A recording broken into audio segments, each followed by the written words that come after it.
আসসালামু আলাইকুম প্রিয় শিক্ষার্থী, আশা করি তোমরা ভালো আছো। আমিও ভালো আছি। আমার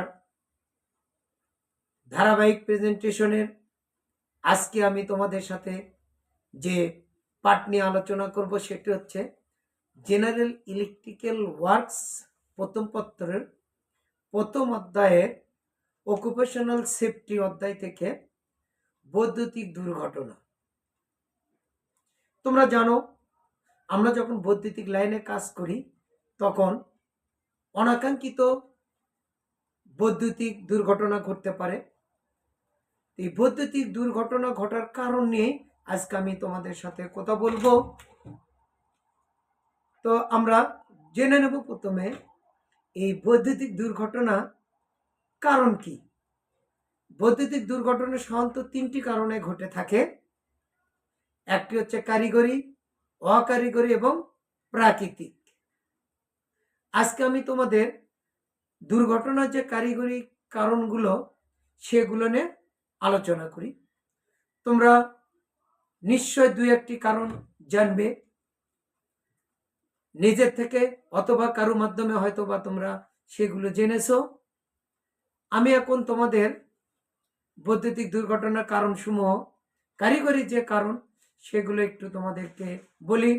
তোমরা এগুলো নোট করে নেবে এবং তোমরা স্ক্রিনেও দেখতে পাচ্ছ, সেখান থেকেও তোমরা নোট করে নেবে। তো প্রথমে যে কারণটা গুরুত্বপূর্ণ সেটা হচ্ছে বৈদ্যুতিক আইন আমরা যদি অমান্য করি।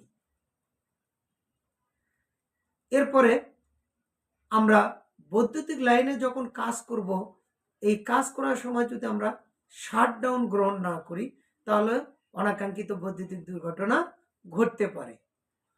অনিয়মতান্ত্রিক শাটডাউন গ্রহণ করলে, ভুল শাটডাউন দিলে, ফাজিং টেস্ট, ভোল্টেজ টেস্টের দ্বারা বিদ্যুৎ বন্ধ হওয়ার বিষয়টি যদি আমরা নিশ্চিত না করি তাহলেও একটা দুর্ঘটনা ঘটতে পারে। সোর্স এবং লোড সাইটে সঠিক মানের তার দ্বারা অস্থায়ী গ্রাইন্ডিং না করা, সাইট কানেকশন, ডুয়েল সোর্স এবং জেনারেটর বিকল্প সোর্স, অথবা কাজের সময় লাইন ক্যাপাসিটর ডিসচার্জ না করা, ফিউজ কাট আউটের ব্যারেল নিচে না নামিয়ে ঝুলিয়ে রাখা, লাইনের ত্রুটি নিরসন না করে আমরা যদি ব্রেকারের মাধ্যমে ত্রুটিপূর্ণ লাইন চালু করি তাহলে সেখানেও একটা দুর্ঘটনা ঘটার সম্ভাবনা থাকে। যথাযথভাবে লাইন পরিদর্শন এবং রক্ষণাবেক্ষণ যদি আমরা না করি সেক্ষেত্রেও একটি দুর্ঘটনা ঘটতে পারে। ফিডার এবং ইকুইপমেন্ট ওভারলোড থাকা অবস্থায় যদি আমরা কাজ করি তাহলেও কিন্তু একটা বৈদ্যুতিক দুর্ঘটনা ঘটতে পারে। কানেক্টর না চেপে যদি আমরা টুইস্টিং করি সেক্ষেত্রেও একটি বৈদ্যুতিক দুর্ঘটনা ঘটতে পারে। একাধিক ফিডার বা উপকেন্দ্রের মাধ্যমে লোড বিভাজন, লাইন স্থানান্তরের বিষয় এগুলো রেকর্ড না রাখা এবং সংশ্লিষ্ট যারা এর সঙ্গে জড়িত তাদেরকে বিষয়টি যদি আমরা অবহিত না করি তাহলেও একটা বৈদ্যুতিক দুর্ঘটনা ঘটতে পারে। আমরা অনেক সময় দেখি জরাজীর্ণ লাইন বা পুরাতন লাইন সেগুলো রক্ষণাবেক্ষণ করি। এগুলো রক্ষণাবেক্ষণ করার জন্য অবশ্যই নতুন লাইন স্থাপন না করে যদি আমরা রক্ষণাবেক্ষণ করতে যাই তাহলে কিন্তু একটা দুর্ঘটনা ঘটতে পারে। এসিআর ব্রেকারের সেটিং যথাযথ না থাকা, অর্থাৎ ট্রান্সফরমারে সঠিক সাইজের ফিউজ লিঙ্ক যদি আমরা ব্যবহার না করি তাহলেও কিন্তু একটি বৈদ্যুতিক দুর্ঘটনা ঘটতে পারে।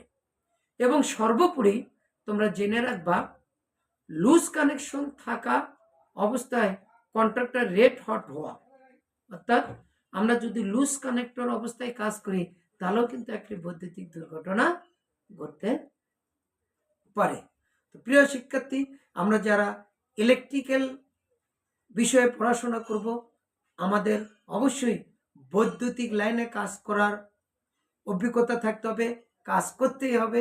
সেই ক্ষেত্রে বৈদ্যুতিক লাইনে বা বৈদ্যুতিক কাজ করার আগে আমাদের এই বিষয়গুলো জানতে হবে কি কি কারণে দুর্ঘটনা ঘটতে পারে।